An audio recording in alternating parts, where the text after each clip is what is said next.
تماشاوان نێجا ev demawe baş be careka din di bernameyekê din de em û hîn di kanalê Hîwa da gihiştîne hev. Di vê xelekê de em ê mijareka gelek girêng binirxînin. Di mijaremeya îşev de di beşê yekemîn de em ê rolê hêzên çep û komûnîstên Kurdistanî bideyne danûstandin kirin. Weke hûn agedarin di van du salên dawiyê de du konferansên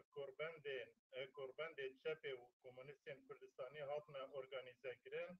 Konferansa yekemîn li Hewlêra paytext li Enkawa hate encamdan. Konferansa duhemîn jî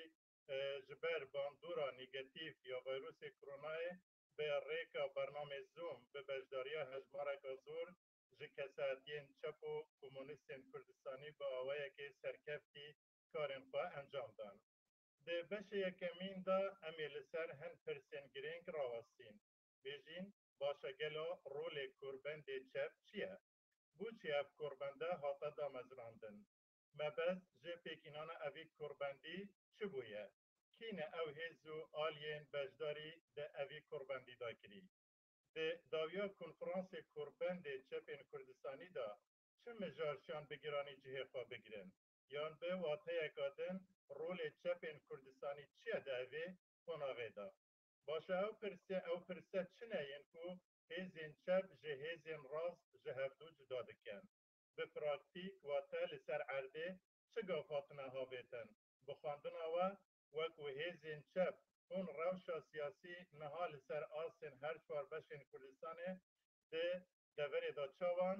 dişopînin. Ev pirse û çendîn pirsên din em ê digel mêhvanên xwe yên evê xelekê li ber sivan bigerîn. Mêhvanên me yên evê xelekê berêz Necmedîn Mala Umer, Sekretêrê Hizba Şûriya Kurdistanî, Rojavayê Kurdistanê. Hawrê Necmedîn tu gelek bi xêr hatî. Hawrê mêvanê din, hawrê Sinan, Sekretêrê Sekretêrê Hizba Şûriya Kurdistanî Bakur. Hawrê Sinan tu jî gelek bi xêr hatî. Mêhvanê me ê din jî hawrê Hîwa Umer, endamê Mekteba Siyasiya Hizba Şûriya Kurdistanî. Hawrê Hîwa tu jî gelek bi xêr hatî. Hawrê me ê din jî mêhvanê bernameyê hawrê Hindirîn, endamê serkirdeyetiya Hizba Zehmetî Kurdistanê. Hawrê Hindirîn tu jî gelek bi xêr hatî. Temaşevanên xwe em ê di serî da ji hawrê Necmedîn destpê bikin. Hawrê Necmedîn destpêkê spasî bû bejdarbûna we di bernameyê da. Baş e bênêrîna we korbendê çepên Kurdistanî çima hate damezrandin? Mebez ji damezrandina evî korbendî çi ye? Çi erkin dikevne ser şanên we wekû hêzên çepên Kurdistanî? تبقر أولاشا جاني ويتشيا جاني لنا ويزون بارتين كومونست وشابين شورشجير يعني أبات كارن به من جيان بردوام به دوز بسرب كذي ملت بقي آزادية أخوة أم خدي كردستانينا وأم خلقي كردستانينا وأم كشو كورو لاوين كردستانينا أم كردستان دايكا مايا يعني دوزا مايا أم ملت مايا ودما بين أم يعني أم هيزين كومونست بارتين كومونست وهيزين شاب بارتين شاب لكردستاني دا اگر چقاسي هيز هبي چقاسي توب تنگي ما هبن چقاسي مشك روكيتي ما هبن دما سياستا ما يا راس نبي سياستا ما يا درست نبي امريكا روسر بكبن اف سياستا راس اف سياستا درست كي چيدكي كي پیدا دكي بارتين كومونست ازانيار وبارتين شابين شورشگير ومبوارا هباد بندوا ديمقراطي ولا باريس ونجتمان ونتويين قد خازن كار بكم اجبر ذيكي يعني كماني دوزا ما كردستاني ما يفشون داتا حتانها باش دمانا جهاني تدايدا وك ملت وك ولاتي ما كردستاني 600,000 كيلومتر شاربوشا اب مساحتها وينايا بيرانا وينايا وامزي ام بيتري 6 مليون حتى 6.5 مليون كردستاني تيدانا هنا نبنا خدي الدولة هنا ما ولا تخرج قارنا كريا بوشة يعني بلا سرمايدار وبارتيين وخدين تسلات شهيز من شكاسايتي بنو شهيز بنت كرساني تبعيدا نعمت الآليكي البشكي an parçaki kurtani bla tane warın cem hembiri millet وهناك خرخنا بكل بيشماني عم ما هشتيا يعني أولو نابجن بس بار اجتماعني دوزا كرساني ما يفشو ده حتانا جبرقو شري أو بخشي دماغو شري كومونستيت كن شري يسارية شبيتيت كن أو شري دوزا كرسانية كن يعني دما بفيتنام ده زمني حوالي ما هوشيمين ده يعني لبلغاريا جورجيا ديمترو يعني كيسان ينفقون لكمبوديا ولاوس ده وجمعنا يعني قلق منا كان تحت باشوري افريقيا باشوري افريقيا ده كومونيست دما درباسي سر كتا هديده وكتا قاديده تبقركر وكاركر سركفتن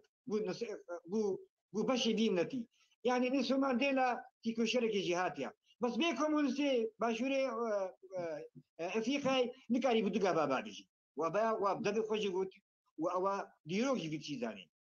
دكورتاني دجي خوزاني يعني ام صالي تركيجي دماغو كومونيست وتشابين شورشجير ان هبيمان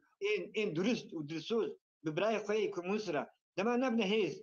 وبهذا براسي نمشل وشري قهرية نكن شري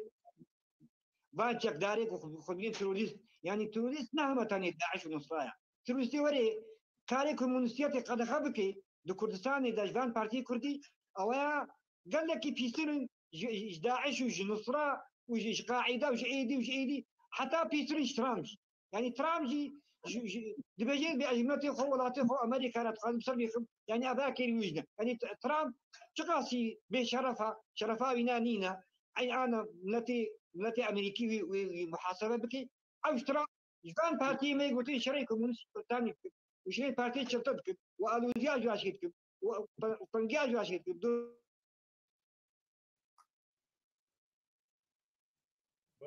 باش قالك سباس هوري نجمتين امنها بتشينا جم هوري سينان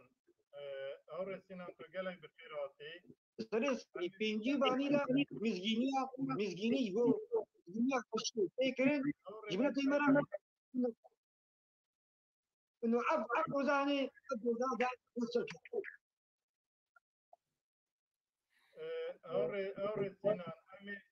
هوري سينان امي كلامك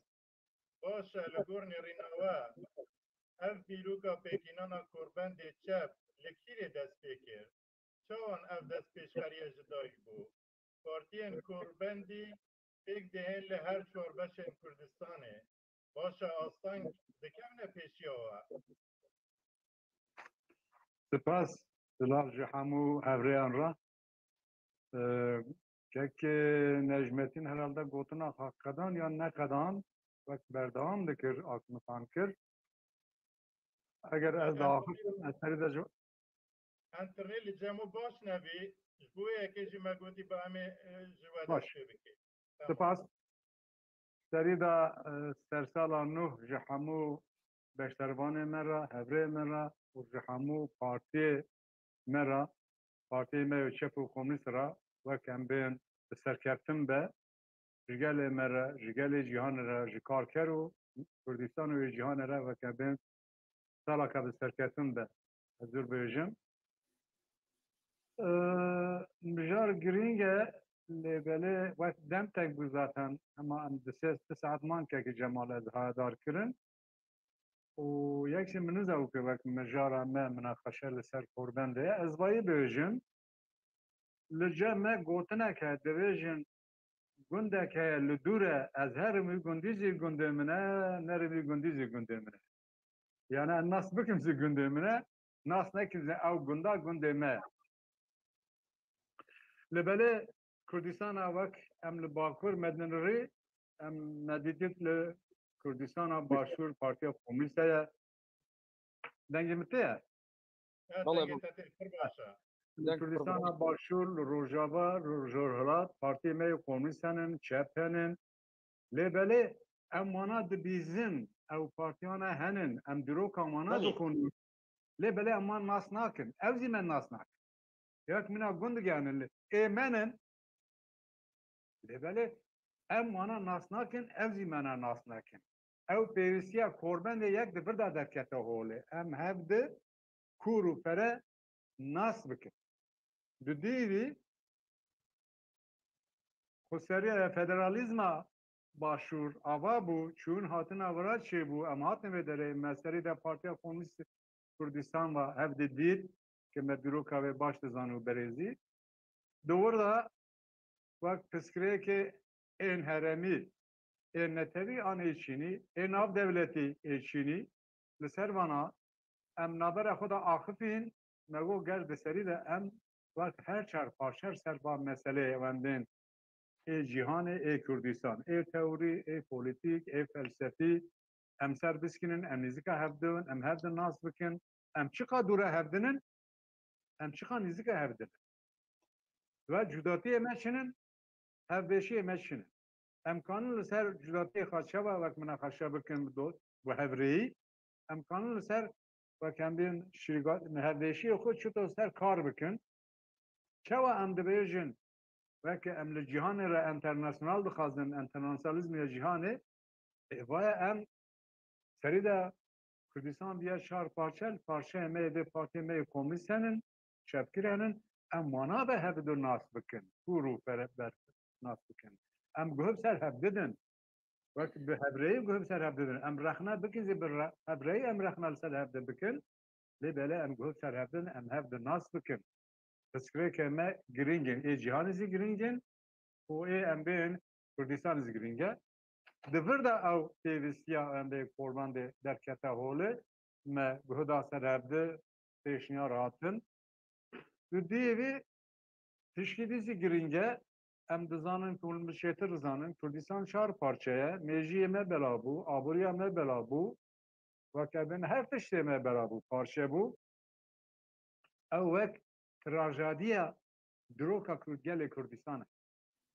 belki mücadelede de Amerikanı servidiskin.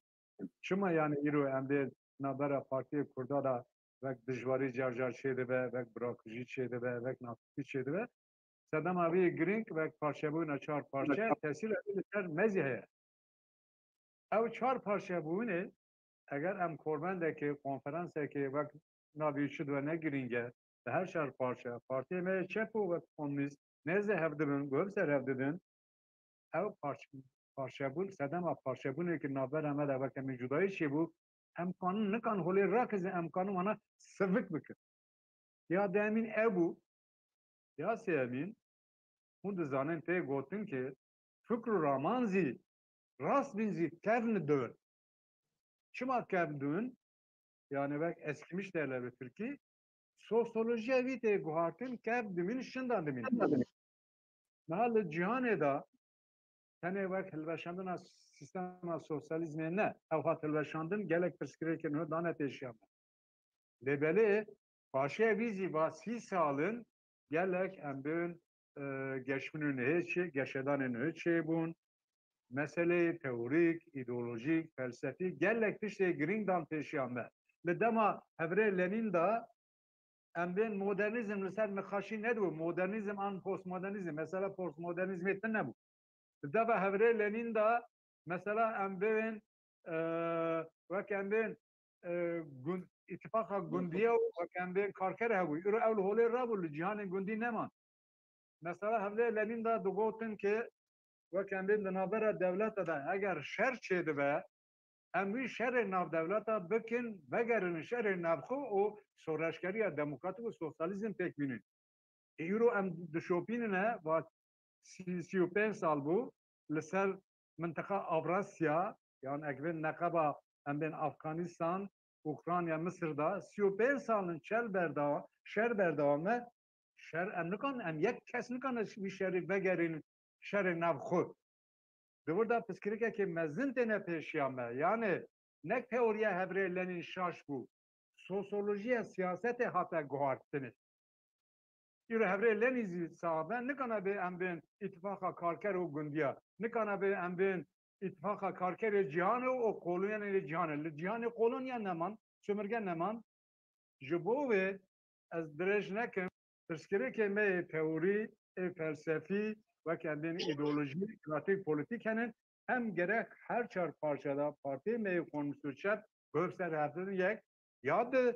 PSM politikenin gringen hem de yürürlükler başvur pekti dönülürler bakur ve katılır bakur hem de mesele hem de bu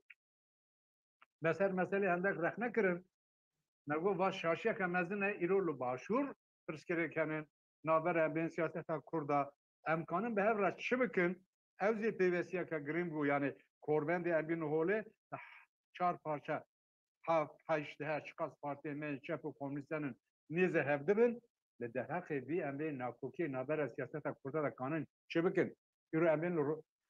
روجابه کردستان var gelek grane, şer gelek grane, emkanın çi peşniyar bakın. Libe deri yekiti pek gelek em giring diunun. Mesela partiye me emben komünist Rojava, çek Necmettin mana ve yekitiya Rojava giring diunun ya naun em devin ki havine yekitiya her şer parçana, havin vek maya yani. Havine ke. Rasa ne rasa em bana gösterip dedin kurtasiye abi em nize hevdibin, gösterip dedin. وقت هنی وقت ام بین گوتزش نه ام رخ نزل هر بکم دوستانی بر هبری اگر ام وای پیک بینن زخم بون هر شهر پارشا لسر هردشی خواه وقت ام بین قربند بردام بکن تاثیر ام بین لسر هر شهر پارشا کردستان لسر مثلا نتویز بوه لسر چیناتیز بوه مثلا از اشکره بیجم بازار می دیلوکه که بر ام بهیز بون ایرو 400,000 کارگر هست 400,000 کردو کامل کارگر کردستان من رساندو بره و 10 سال 400,000 بود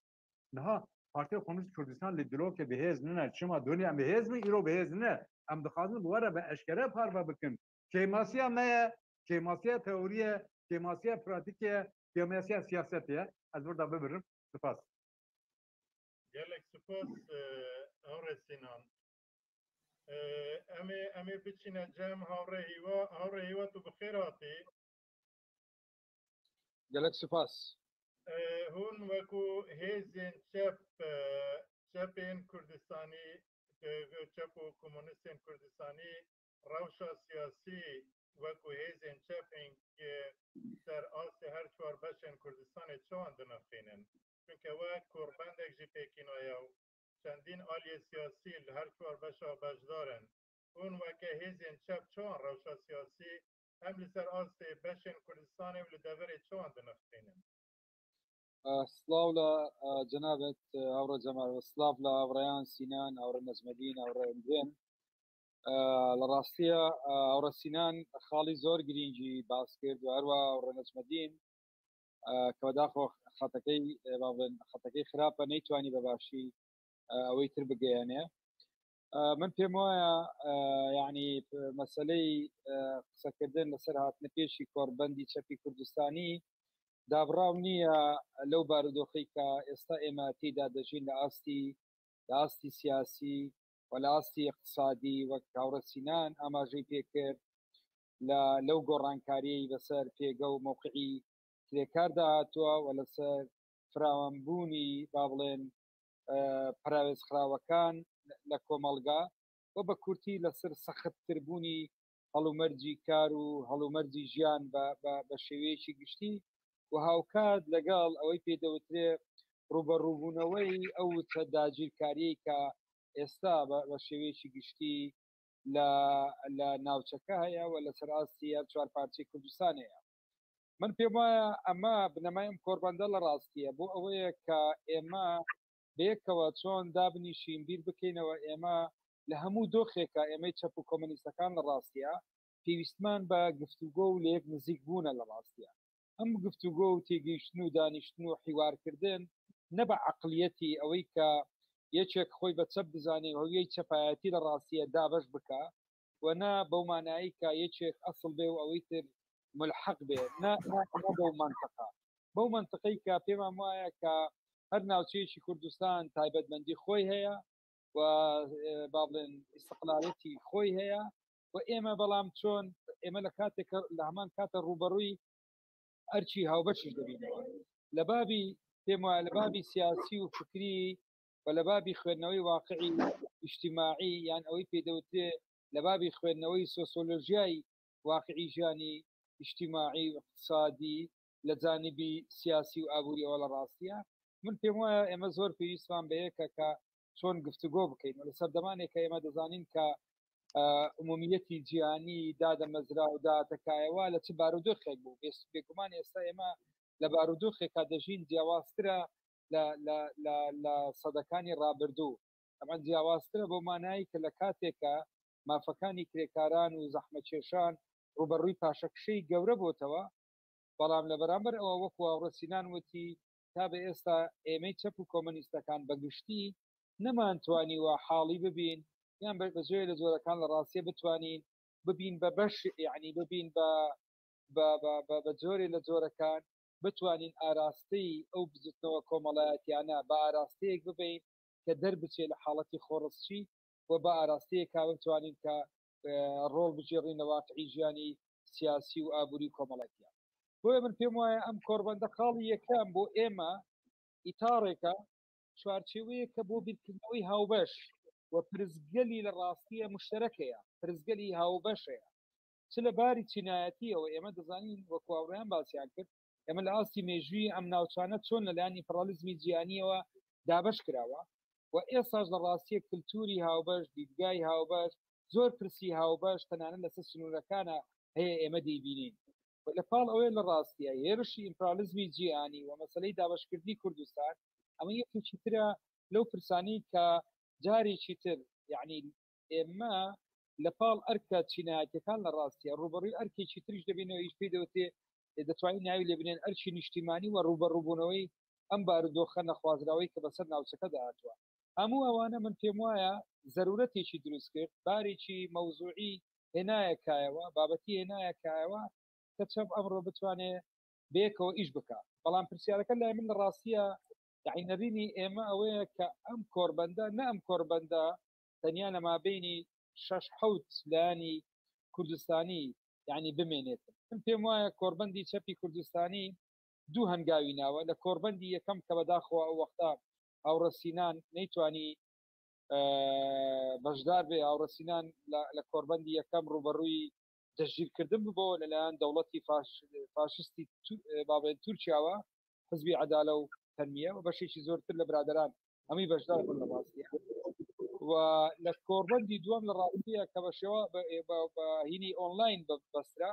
کۆمەڵێک پرسی زۆر گرنگ باس کرا کە ئێمە چۆن بتوانین یعنی ئەرچی چەپ چییە من پێم وایە ئێستا لە مەرحەلەیەکی هێشتا ئێمە دەتوانین ناوی لێبنین ئەم کۆربەندە دەستپێکە کە چەپ لە ڕاستیە شعور بۆ ئەکە ڕوبەڕووی ئەرچی هاوبەش دەبێتەوە و ئەرچی تایبەتمەند دەبێتەوە و چەپ لە شەرقا ئەرچی جیاوازە لە ڕۆژهەڵاتە ئەرچی جیاوازە و لە کوردستانە ئەرچی جیاوازترە و لە هەر چوار پارچە لە ڕاستیە ڕوبەڕووی تایبەتمەندی خۆی لە ئەرچی جیاوازتر دەبێتەوە بەلەبەر ئەوە من پێم وایە ئەمە چوارچوویی گرینگە ئێمە بتوانین یەکتر بخوێنینەوە و کۆمەلگاکانی یەکتر بخوێنینەوە و دوای ئەوە بیر لەوە بکەینەوە کە ئێمە دەتوانین بەیەکەوە چی بکەین ڕەنگە دواتر بەعنی بوار زیاتر لەسەر ئەوە قسە بکەین کە ئایا ئێمە چۆن یەکێ لەو پرسایین لە ڕاستیە ڕوبەڕووی کۆربەند دەبێتەوە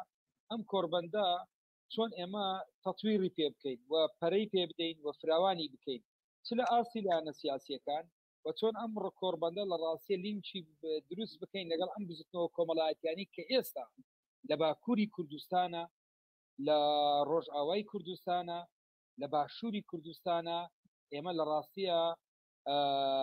لە ڕۆژهەڵاتی کوردستانە بزوتنەوەیەکی کۆمەڵایەتی دەبین کە ئەم بزوتنەوە کۆمەڵایەتی ئەم بزافە کۆمەڵایەتیە بە جۆرێ لە جۆرەکان دەتوانین بڵێن ئێمە کۆنتاکێکی ڕاستەوخۆمان لەگەڵ نییە و ئێمە جۆرێک حەز بە جۆرێک لە حاڵەتی دابڕاوی دەکەین کە ئەمەش لە ڕاستی دیاردیەکی جیانی لە ناو بزوتنەوە کۆمەڵایەتیەکان قسەی زۆر هەردەگرێتە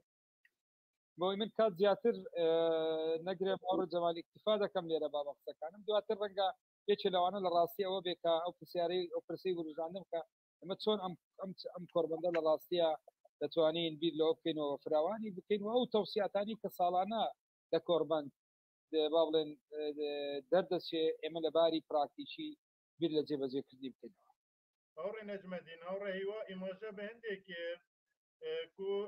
لە پێشەوە یعنی کۆربەندی چەپێن کوردستانی فراوان بکەن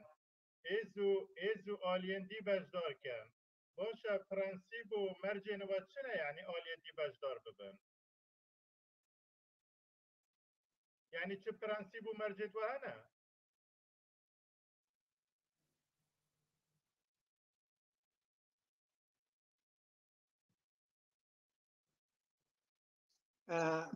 دەستپێکێدا نازی بەس دخوازم دەستپێک ئەبەل یازی ئانا پێشیارکم جۆرە دەستپێکێدا بڕاستیژی زۆر سپاسیا هاوری سینان دکم و هاوری هێوە تشتێ گەلێکی درست و ڕاست ئاینە زمان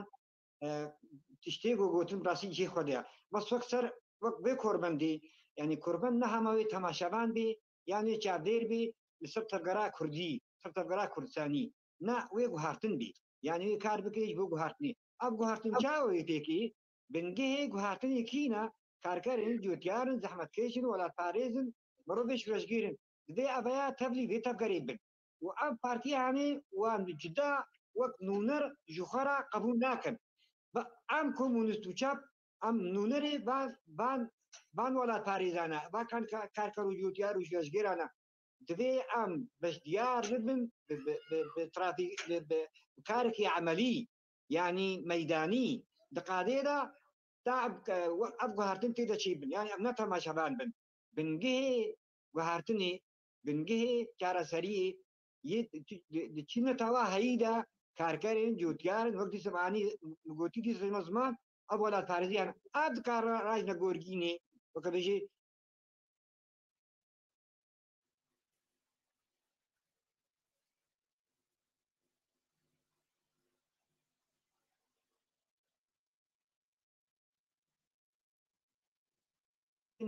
بەیەکیتیا یعنی گوتوبێژ و دیارۆکە نابێنا پارتیا و پارتیادا هاورین و یعنی ئەنە کەسێ دخوازێ کۆمونیستی کوردستانی ژێرە بێ بەس بۆنە ئەو ببێ دەسەلات و پەیەدێ و ئێ دەردۆراوی دخوازن ئەمژی ژوارە بن بۆنە ئەو دەکەم دەسەلات ئێمە ئەم دخوازن لەهاتن و ڕاگەاندن وەکە هەبوون یعنی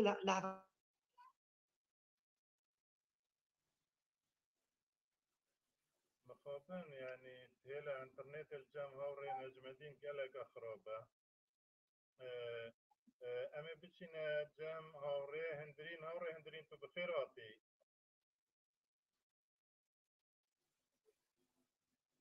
هوري هندرين يسلسار هيلي ناما راسي يعني بنگهاكا خودي باوريا وبنگهاكا خودي جاماورا خودي تفقرا يعني ام تجارة ام خناقنا نجبي عليرا تان هاجي ام يكيتيرنا ما خوجي يكيتياغو وك نافكرنا بينكي ما خوجي داكشان ما نقو ام شريبيتك نا ديس ام جيرا كارتكين هرو ام جم هافين ام بيشناري خودت نوا او تيما نافن ديما ام شنا نافن ديوا يعني دبي ام دماغو ام شاردتشن ام جاب غيدن كومونسي مالفتيني بس كومونست ناخوازي ببيت جرانيبونك جميزاني را جبيباني را دينا بسر بينا بيخي يبرقو عب سركت دسلاتيا خرابي ودماغو اي سركت دسلاتيا خراب سركي لأم دخوازن نتويات اجتماعيات ديمقراطياتاش ولجگيريا براسي او سر بكبي عزمتي خستن كومونسي كردستاني يبرغيكي قوتو كومونسي كردستاني دماغ بكبي شانديدا شاندا دیارو كده ويبزو وي مالا هيني تيرنجي بي وقاقو على دهوكي انداب شاندا دهوكي ده 2014 ده تقول ابو كمل سي بزوري ملقاني تقول باي نجم دي ام زوري لقاني يعني ام زوري بقى طاشي داما ناد داما ام نهدو دروناندن باكرا راك عندن قنواتها يعني كيماني ما دانا خياكر ولا ما غاتك بس هو جنرال السوزيا ما هبو حتاقو ما ابكاري هاني مكر يعني هم دزانن بگرانی بون هونی سر راوسته ملتی ما هر شهر پاشی کردستانی دا و هیزی من شوزگی کردستانی دایی لسر پیمانیا دو که 2014 دا اوجی را آواجه باشی کرد برده که ام هاوری سینان يعني عم نقو عم زيها بدو خوش تكن يعني أمي منا كومونستي كردستاني وأمي منا ملتي كردستاني وأمي منا نشباني كردستاني شو قاسي المدخل بلا ما كن حتى جبنا داوي دجي بقولها وش بو خدي بقول جبنا بارتي حسابي ما كردي تايبت بقولها سري ما تضزي سري كومونستي كردستاني هنجي ونشاكوشو ودوقة كهوني تخد نخون جيتي ونتضزي مش حقي مش راسية وندرفن إما براسية أنا بسارة بتجيتم يعني بله ئەم کاتە بینەران باش ئەم کاتی هاوڕێیان باش لە ڕاستیدا دروستکردنی کۆربەندی چەپی کوردستانی جێبەجێکردنی ئەرکەکە خەباتەیە یعنی جێبەجێکردنی یەکێک لە پرەنسیپ و یەکێک لە ئەرکەکانی لە نەچەپەکانی کوردستانە کە دەبوو زۆر زووتر ئەو کارەکرا بووە زۆر زووتر یەک ئەو ئەرکان جێبەجێ کردبە لەبەرەوە شتێکی تازە نییە کۆربەندی چەپی کوردستانی بەڵکو ئەرکێک بوو دەمێک بوو کەمتەرخەمی هەبوو زۆر دواکەوت زۆر ڕووداوی گەورە لە کوردستان و لە ڕۆژهەڵاتی ناوەڕاستەوە بگرە کە کاریگەریان لەسەر کورد و لەسەر خەباتی چەپەکان هەبوو دەبوو زووتر ئەم کۆربەندە و ئەم لێک نزیک بوونەوە و ئەو ئەرکە جێبەجێکرا بووە ئەنجا کاریگەری کۆربەندی چەپی کوردستانی لەسەر ڕووداوە سیاسیەکان و لەسەر جباکی کوردی یان جباکی کوردستانی ئەگەڕێتەوە سەر قورسایی ئەو کۆربەندە سەر چالاکیەکانی ئەو کۆربەندە سەر زۆری ئیشکردنی ئەو کۆربەندە ئەگەر ئەو کۆربەندە چەپی کوردستانی باش ئەرچی قۆناغەکەی خۆی جێبەجێ بکە باش بنەماکانی خەباتی چەپ و تێکۆشینی چینایەتی و مەفهومەکانی پرەنسیپەکانی خۆی باش مارەسە بکە ئەتوانێت کاریگەری لەسەر گۆڕ سیاسەکان و گۆڕانکاری کۆمەڵایەتەکان و چینایەتەکان و دۆخی ئابووری و شێوەی سیاست لەبەرەوە ئەگەڕێتەوە سەر هێز و توانای خۆی سەر شێوازی ئیشکردنی خۆی کە پێم وایە ئەگەر بێت و پەرتەوازەی نەبێ و پەرشبڵاوی نەبێت و باشتر هێز و توانە چەپەکان کۆ بکرێنەوە و ئاراستە بکرێن پێمان وایە کاریگەری خۆی جێ دێڵێت و بەپێی حەزمی خۆی و بەپێی سیاست و جۆری چالاکی و بەردەوامی خۆی ئەتوانێت کاریگەری خۆی هەبێت ئێمە ئەو ڕاستیاوێ بزانین ناکرێت باس لە خەباتی چەپ بکەین بۆ خەڵکیەکی دیکە کە چەپ نییە بەڵام لای خۆمان یەکتر نەناسین و لای خۆمان کاری هاوبەشمان نەبێ بێکەوە ئەم بینە جەموات بەحسە هەندێک کرد و یعنی بیرۆکێک هەیە لە جەم کۆربەندێک و کۆربەند بۆ ساڵێن داهاتی بەرفرەتر لێ بهێتن یعنی شەرت و مەرجێن بەرفرەبوونا کۆربەندی چنە یعنی پرەنسیپ چنە ئالیەکە دیتر بەشدار ببیتن آیا هێزên دیتر یên ناسیۆنالیست یعنی پرسا ناسیۆنالیزمی کول جەمشوعیان نەتنێ ئەرکێ هێزên چەپە یعنی ئەم دکارین چ جۆرە پارتیەکە دن وەکو ئەندام وەربگرین لە ڕاستیە ئاڕۆ جەمال یعنی کە تا بە ئێستا با بڵێن ئەم کۆربەندە تا بە ئێستا بنەماکانی وەکو با بڵێن بنەمایی با بڵێن وەکو چوارچێوەیە گیان ئیتاڕێکی دیاریکراوی بۆ کارەکانی خۆی نەنووسیوەتەوە لەو منتەڵەقەوەیە کە هێشتا ئێمە پێمان وایە کە یعنی دەتوانین بەیەکەوە بیر بکەینەوە و لەگەڵ خەڵکی ترکە دێتە ناوی چۆن ئێمە بتوانین چوارچێوەیەک لە ڕووی چوارچێوەیەک بۆ ئاستی ناوەخۆی بۆ دەرەوە بۆ کۆربەندەکە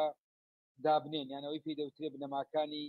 کارکردنی و یان لە جۆرێکتر ڕوئیایی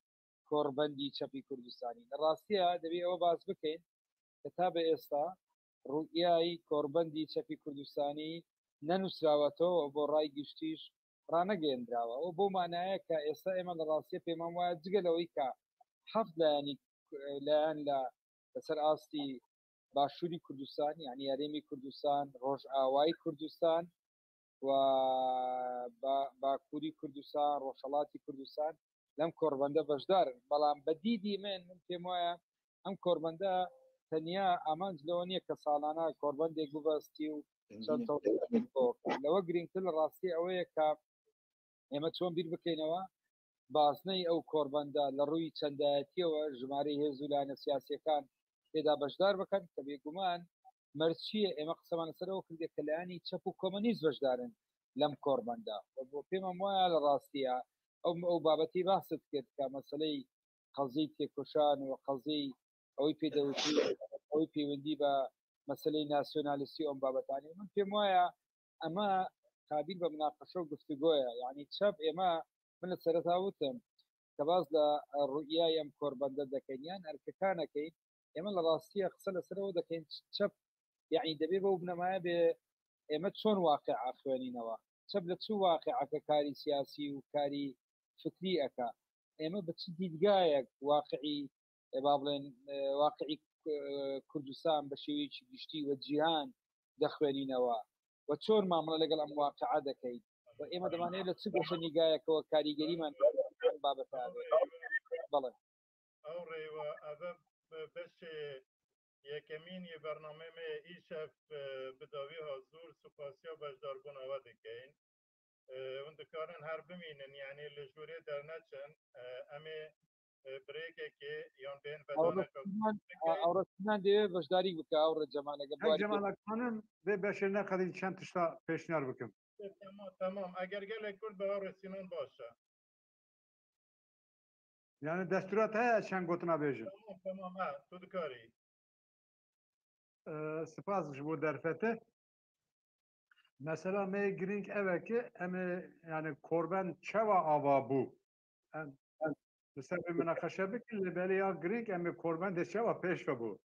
mesela me girîng ev yani em çi bikin ki korben gav bi gav pêş vere ji ber vê pêşnarê me bi hev razî hebû me di konferansê de zî me biryaristan dû me got em mehê carê وەک بەرپرسیارê partiya li her çar parçeyê Kurdistan li ser vekêm bên îro zindî naviye sive zindî dibe em warin berhevde mêjarê em li ser geşedanê vek siyasiyê parçeyên guhib ser hev didin em li hev dikin naqê tişkîdine em dizanin ki wek mînak henekî di nav partiyeke de heft heşt partiye hene mînak em bên Partiya Komünîst Sovyet ya Parşiyê de yani dema parşî de navê partide belkî 10 tane partî û hizîp hebû.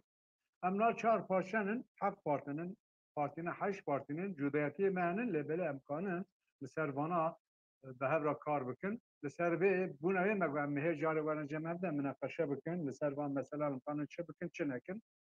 ya girî tişkî balkêşe gerek em guhib ser hev didin mesela li ser bakur em bên gelek ve mesela şerê netevi meselê çînayetî serê vî digirin wek dirin ya wek bin xalî dikin yani serê vî tenê li Kurdistanê nine va sîsan li vê mintiqa herêmê li Avrasya Samuel Huntingayên ji bûna vî gotibû zaten sersala bîst û yekan ê bûye sersala çînayetiya navbera çînayetî de nin navbera wek em bên bawermendî û etîka bûdû ew xapandina ke mezin û wê dişopîne